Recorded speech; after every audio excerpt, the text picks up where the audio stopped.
che parlano, diciamo così, di questo aspetto e della parte di importanza.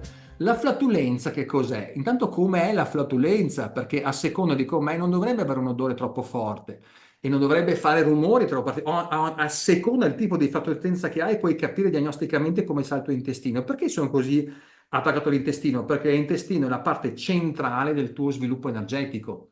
Il corpo innalza la temperatura gastrica e inizia a fermentare, creando macromolecole, producendo sostanze tossiche, anche l'alcol che va nel fegato, osteosi epatica.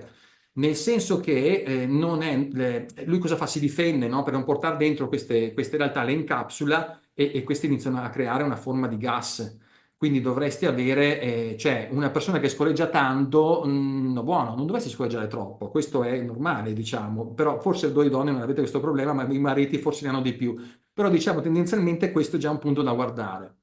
Feci galleggianti, le feci non dovrebbero galleggiare, dovrebbero andare a fondo. Osservate le vostre feci perché dovrebbero andare a fondo. Se galleggiano vuol dire che non riescono a sintetizzare gli oli. Cioè, o mettete troppo olio in quello quando fate da mangiare, quindi in qualche modo sempre il soffrittino e roba del genere, dovete abbassarlo un attimino, o la bile e l'intestino del fegato non stanno lavorando bene. Quindi il galleggiamento è una incapacità di filtrare, diremmo così, la parte degli oli.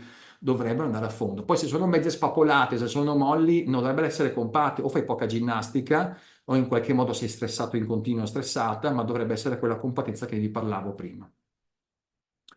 Tutti gli organi sono collegati tra loro tramite innervazione alla spina dorsale. L'ormone della felicità nasce nell'intestino. I ricettori, se non sono sani, non portano nutrimento e ormoni nel corpo, così non tutto viene assimilato. Allora, sto dicendo diversi punti.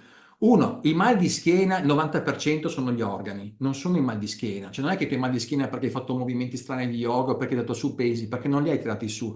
Quando inizi ad avere mal di schiena lombare, vuol dire che hai l'intestino discendente o ascendente che ha problemi. Se hai mal di schiena invece zona centrale, vuol dire che è la parte dell'intestino tenue che ha problemi. Se vai ancora più su, vuol dire che hai il cuore, hai l'innervazione del cuore. Quindi il mal di schiena è collegato agli organi, punto. E le innervazioni che hanno iniziano a creare, perché se tu facessi una sezione, non è che vedi le ossa, i muscoli separati, è tutta una massa compatta.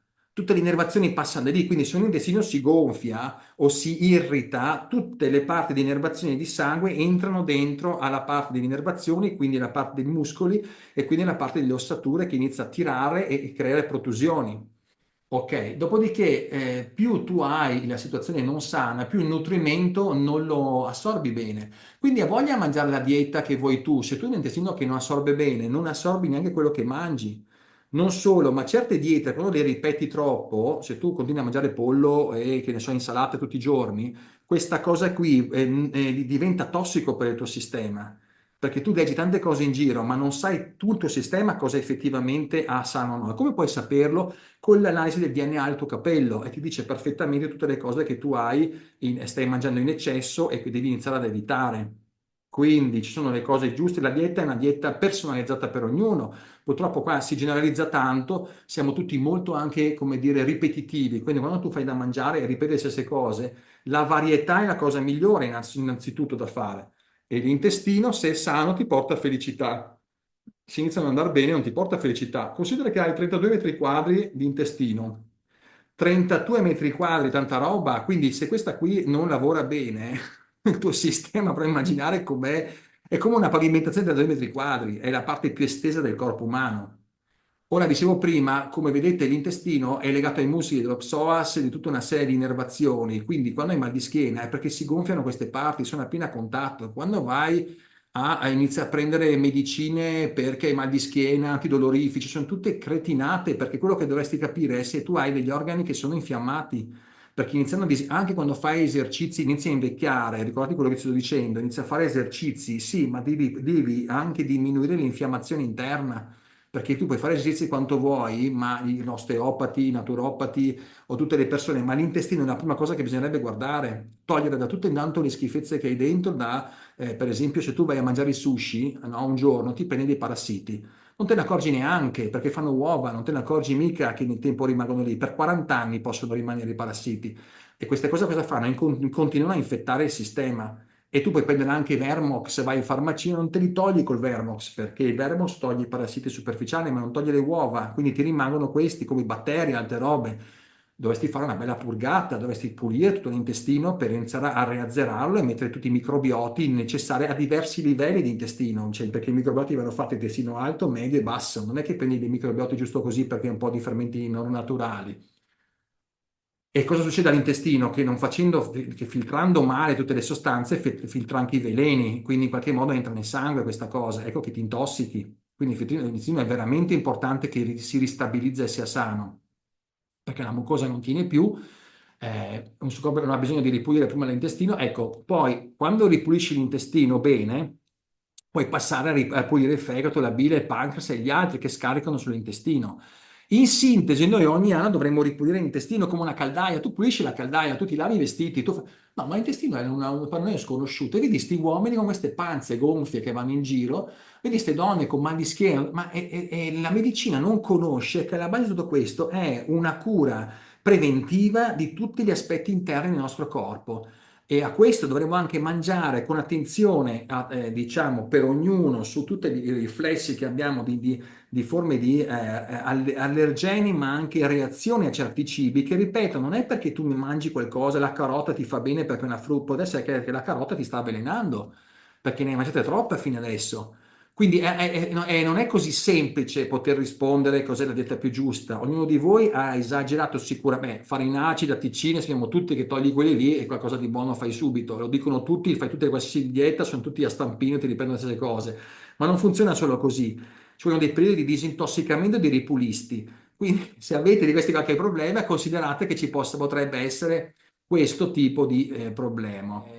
Considerate seriamente, ve lo dico con tutto me stesso, io ho fatto delle cure a livello intestinale, avevo dei dolori alla schiena che mi portavo avanti da tanti anni e non ho avuto mai risultati così alti come cure intestinali. Cioè, e quindi è sulla mia pelle che vi sto dicendo questo. Io faccio pratica tutti i giorni, sono attento a mangiare, mangio come una sceta, però certe cose non ho mica risolte così facilmente, perché ho fatto digiuno per 7 giorni senza bere solamente acqua, pensando che fosse anche un ripulisti, anche se era un voto che ho fatto. Non ha cambiato niente, come se metti dei panni al sole, l'asciughi e lo sporco rimane sempre lì. Non è che il digiuno ti risolve le cose, tu devi ripulire tutte queste cose che sono incrostazioni che ti porti negli anni.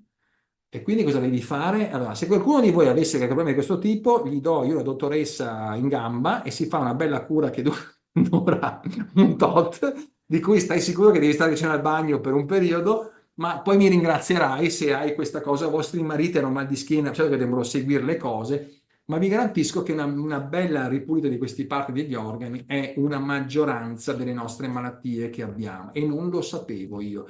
Continuando a studiare, a cercare, e avevo sempre questo pallino che non era una questione, diciamo, strutturale, ma interna, ho avuto le mie ragioni, è che i medici non ti raccontano. Perché non ti raccontano questo? Perché non ti parlano di questo? Perché non abbiamo prevenzione di queste cose che lo facevano in tempo? Un tempo lo facevano, mangiavano tutta una serie di robe per ripulirsi saltuariamente più volte, o anche in India mettevano dentro, non so, della stoffa e si ripulivano lo stomaco, tutte le tecniche strane che io vedevo. Perché? Perché preventivare è peggio, perché non c'è più economia della medicina. Cioè, noi vogliamo gente malata, che sta male, che continua a star male, che non deve avere troppe istruzioni. Tu hai male, sono stato in farmacia l'altro giorno, avevo male alla spalla, mi dia qualcosa per la spalla. Sai, mi sono alzato, ho mal di spalla, ho avuto freddo, ma che freddo di cosa? Queste sono innervazioni che vengono sempre dall'intestino, dalla parte interna. Le scapole che ti fanno male, sì, o se tutto il giorno sei col mouse che fai così ti posso dar ragione, ma molte cose che ti arrivano in cervicale e il resto, il rapporto cervicale, sacro e intestino e tutte le innervazioni che lavorano internamente, cioè non esiste una cosa che tu hai un male qua così. No, qualcosa che mi toglie, questo costa un po' di più, è antidolorifico. Antidolorifico? Io non voglio una cosa che mi toglie il dolore, io voglio una cosa che me lo toglie alla radice, mi fai capire da dove sta derivando.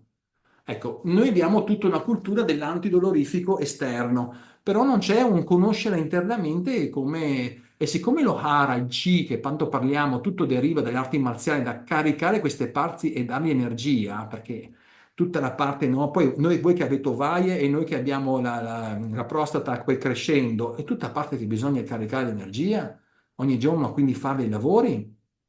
C'era un maestro di Qigong che metteva le mani sempre qua e ringraziava tutti gli organi tutte le mattine.